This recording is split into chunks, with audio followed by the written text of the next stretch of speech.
Long ஆன்சர்ல 5th question, what is a chemical equilibrium? What are its characteristics?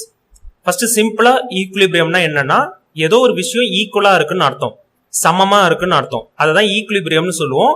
இந்த கொஸ்டின்ல என்னன்னு நம்ம பார்க்கலாம் ஆன்சர்ல. கெமிக்கல் ஈக்குலிபிரியம்னா என்னன்ட்டு, அதனுடைய கேரக்டரிஸ்டிக்ஸ் குணங்கள் என்ன, அதுக்கு என்னென்னலாம் கேரக்டர் இருக்கும் அதையும் பார்க்க போறோம். பேஜ் நம்பர் 146ல இதுக்கான ஆன்சர் இருக்கு, கெமிக்கல் ஈக்குலிபிரியம். நெக்ஸ்ட் பேஜ்ல வந்து அதனுடைய கேரக்டரிஸ்டிக்ஸ் பார்க்க போறோம். அது மட்டும் இல்லாம பிசிக்கல் ஈக்குலிபிரியம்னாலும் என்னன்னு தெரிஞ்சுக்க போறோம். இதுல நல்லா புரிஞ்சுக்க வேண்டியது என்னன்னா கெமிக்கல் ஈக்குலிபிரியம், பிசிக்கல் ஈக்குலிபிரியம். பிசிக்கல்னா நம்ம அளவை வச்சு சொல்றது, இல்ல நம்மளால அதை உணர முடியும்னு அர்த்தம். கெமிக்கல் ஈக்குலிபிரியம்னா கெமிஸ்ட்ரியில ஈக்குலிபிரியம்னு அர்த்தம். கெமிஸ்ட்ரியில என்ன ஈக்குவேஷன்லாம் பார்ப்போமா, ரியாக்ஷன்லாம் பார்ப்போமா, அதை வச்சு நம்ம இதை புரிஞ்சுக்க போறோம். ரொம்ப சிம்பிள். கெமிக்கல் ஈக்குலிபிரியம்னா கெமிஸ்ட்ரியில இது மாதிரி ரியாக்ஷன்லாம் பார்த்துருப்போம் நம்ம. Equation, forward reaction, backward reaction, அதுல ரிவர்சிபிள், இர்ரிவர்சிபிள்லாம் பார்த்தோமா, அதை வச்சுதான் இப்ப இந்த கெமிக்கல் ஈக்குலிபிரியத்தை புரிஞ்சுக்க போறோம். It is a state of a reversible chemical reaction. இந்த கெமிக்கல் ஈக்குலிபிரியத்தை நம்ம எப்ப பார்க்கலாம்னா அது ஒரு நிலை, ஸ்டேட்னா நிலை. அந்த நிலையை எப்ப பார்க்கலாம்னா ஒரு ரிவர்சிபிள் கெமிக்கல் ரியாக்ஷன்ல தான் பார்க்க முடியும், இர்ரிவர்சிபிள்ல பார்க்க முடியாது. ஏன்னா in which no change in the amount of the reactants and products takes place. ரியாக்டன்ஸ்னா லெஃப்ட் ஹேண்ட் சைடு இருக்கிறது, ப்ராடக்ட்ஸ்னா ரைட் ஹேண்ட் சைடு நம்மளுக்கு கிடைக்கிறது. ஒரு ரியாக்ஷன்ல லெஃப்ட் ஹேண்ட் சைடு இருக்கிறது இன்புட்ஸ ரியாக்டன்ஸ் சொல்லுவாங்க, அவுட்புட்ஸ ப்ராடக்ட்ஸ் சொல்லுவாங்க. அதுல எந்த ஒரு சேஞ்சும் ஏற்படல கெமிக்கலா, அதனுள்ள கெமிக்கல் ப்ராப்பர்ட்டிஸ்லாம் எதுவுமே சேஞ்ச் ஆகல. அதெல்லாம் நான் டீட்டெயிலா சொல்றேன்.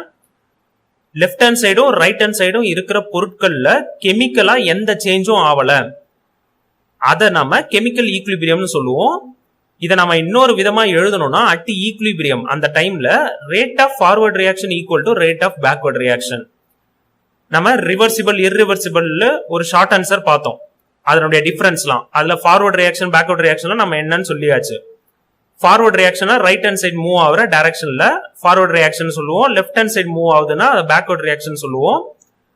அதனுடைய வேகம், ரேட்னா அது எந்த வேகத்துல அந்த செயல்படுது, அதனுடைய வேகம் வந்து ரெண்டுமே ஈக்குவலா இருக்கும். ஃபார்வர்ட் ரியாக்ஷனுடைய ரேட்டும் பேக்வர்ட் ரியாக்ஷனுடைய ரேட்டும் ஈக்குவலா இருக்கும். இப்ப கெமிக்கல் ஈக்குலிபிரியம்னா லெஃப்ட் ஹேண்ட் சைடு ரியாக்டன்ஸும் ரைட் ஹேண்ட் சைடு ப்ராடக்ட்ஸோட அமௌண்ட், கெமிக்கலா இருக்கிற அதனுடைய குணங்கள் வந்து எதுவுமே மாறாது. அது மட்டும் இல்லாம ஈக்குலிபிரியம் டைம்ல லெஃப்ட் ஹேண்ட் சைட்ல இருந்து ரைட் ஹேண்ட் சைடு வருது இல்ல, அதாவது ஃபார்வர்ட் ரியாக்ஷன், அதனுடைய வேகமும் பேக்வர்ட் ரியாக்ஷனோட வேகமும் ஈக்குவலா இருக்கும். நெக்ஸ்ட் பேஜ்ல பிசிக்கல் ஈக்குலிபிரியம்னு இருக்கு. இது ஆன்சருக்கு தேவையில்ல, ஆனா புரிஞ்சுக்கணும். பிசிக்கல் ஈக்குலிபிரியம்னா ரொம்ப சிம்பிளா என்னன்னா வாட்டர் லிக்விடா இருக்கு, அது எவாபரேட் ஆகுது. வெயில் நாள்ல, அதாவது சம்மர் சீசன்ல எவாபரேஷன் நடக்கும், அது வாட்டர் வேப்பரா மாறும், அது கேஸ் ஃபார்ம்ல மாறிடும். அதுக்கு அடுத்தது அந்த வாட்டர் வேப்பர் கிளவுட்லாம் ஃபார்ம் ஆகி அதன் மூலமா கண்டென்சேஷன் நடந்து நம்மளுக்கு ரெயினா கிடைக்கும். கரெக்டா? இப்ப இதுல இது மாதிரி ஒரு ப்ராசஸ்ல நான் எக்ஸாம்பிள் சொன்னது ரெயின் வந்து உங்களுக்கு புரிஞ்சுக்கிறதுக்காக. அந்த ப்ராசஸ்ல நமக்கு லெஃப்ட் ஹேண்ட் சைட்ல இருக்கிறதும் ரைட் ஹேண்ட் சைட்ல இருக்கிறதோட வால்யூம், அதனுடைய அளவு, இது லிக்விடா இருக்கு, இது கேஸா இருக்கு. இதை வந்து நம்மளால பிசிக்கல், அதை வந்து உணர முடியும். அதை தான் நம்ம பிசிக்கல் சேஞ்சுன்னு சொல்லுவோம். இந்த பிசிக்கல் சேஞ்ச்ல லெஃப்ட் ஹேண்ட் சைடும் ரைட் ஹேண்ட் சைட்லயும் உள்ள லிக்விடும் கேஸோட வால்யூம், வால்யூம்னா கொள்ளளவு, அதோடைய அளவுன்னு வச்சுங்க. அந்த அளவு வந்து சேமா இருந்ததுன்னா அதுக்கு பேர் தான் பிசிக்கல் ஈக்குலிபிரியம். கெமிக்கல் ஈக்குலிபிரியம்னா அதுல இந்த மாதிரி ஸ்டேட் சேஞ்ச் எல்லாம் நம்ம பார்க்கல பாருங்க. கேசியஸ், லிக்விடு அது மாதிரிலாம் எதுவும் கிடையாது. ரொம்ப சிம்பிளா லெஃப்ட் ஹேண்ட் சைடும் ரைட் ஹேண்ட் சைடும் ரியாக்டன்ட்டும் ப்ராடக்ட்டும் கெமிக்கலா ஈக்குவலா இருக்கும். அது இல்லாம ரேட் ஆஃப் ஃபார்வர்ட் ரியாக்ஷன், இதுதான் ஃபார்வர்ட் ரியாக்ஷன், இதுதான் பேக்வர்ட் ரியாக்ஷன். இது மாதிரியான ரியாக்ஷனும் அதனுடைய வேகமும் சேமா இருக்கும். அது வந்து கெமிக்கல் ஈக்குலிபிரியம். பிசிக்கல் ஈக்குலிபிரியம்ல ஸ்டேட் சேஞ்ச் ஆயிட்டு அதனுடைய வால்யூம் வந்து சேமா இருக்கும். வால்யூம்ன்றது பிசிக்கல் ப்ராப்பர்ட்டி, அதனாலதான் இதை பிசிக்கல் ஈக்குலிபிரியம் சொல்றோம். இது வரைக்கும் புரிஞ்சிருக்கும்னு நினைக்கிறேன். இப்ப நம்ம கேரக்டரிஸ்டிக்ஸ் பார்த்தோம்னா இன்னும் ஈஸியா புரியும். Characteristics of equilibrium. இப்ப கெமிக்கல் ஈக்குலிபிரியத்துல the rate of forward and backward reactions are equal. இதை நம்ம டெஃபினிஷன்லயே பார்த்துட்டோம். rate of forward reaction equal to rate of backward reaction பார்த்தோம்ல, அதுதான் சென்டென்ஸா கொடுத்திருக்காங்க.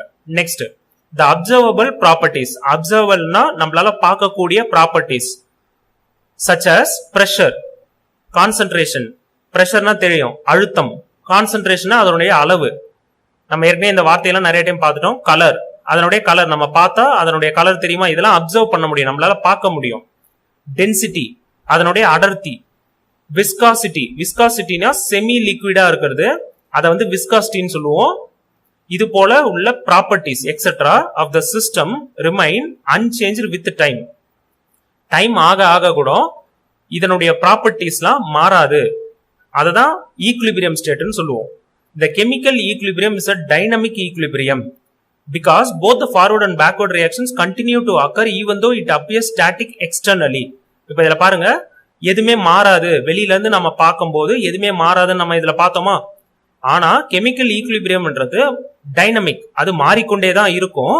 எப்படின்னா, because both forward and backward reaction, forward ரியாக்ஷனும் நடக்குது, பேக்வர்ட் ரியாக்ஷனும் நடக்குது. லெஃப்ட்ல இருக்கிறது ரைட்ல இருக்கிறதா மாறுது, ரைட்ல இருக்கிறது லெஃப்ட்ல இருக்கிறதா மாறுது. ஆனா நம்ம வெளியே இருந்து பார்க்கும்போது நம்மளுக்கு அது தெரியல. இது தொடர்ந்து நடந்துகிட்டே இருக்குது.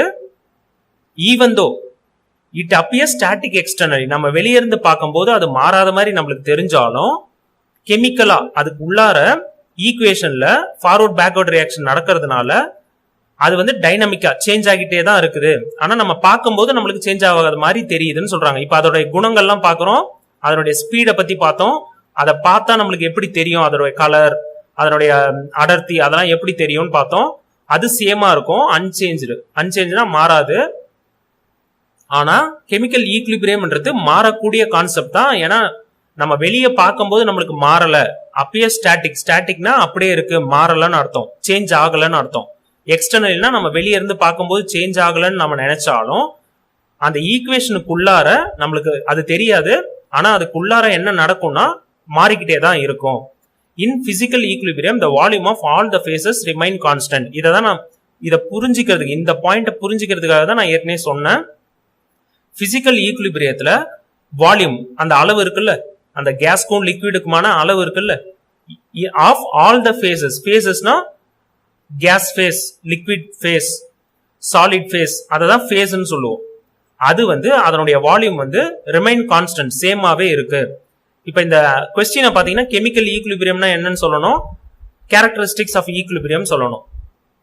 இதுல நீங்க பிசிக்கல் ஈக்குலிபிரியத்துக்கும் ஒரு பாயிண்ட் இருக்கிறதுனால நான் பிசிக்கல் ஈக்குலிபிரியம் என்னன்னு சொல்லிட்டேன், அதையும் எக்ஸ்பிளைன் பண்ணிட்டேன். இந்த ஆன்சர் வந்து உங்களுக்கு கெமிக்கல் ஈக்குலிபிரியம் மட்டும் கேட்டாங்கன்னா அது சம்பந்தமான பாயிண்ட்ஸ் மட்டும் எழுதினாலே போதும்.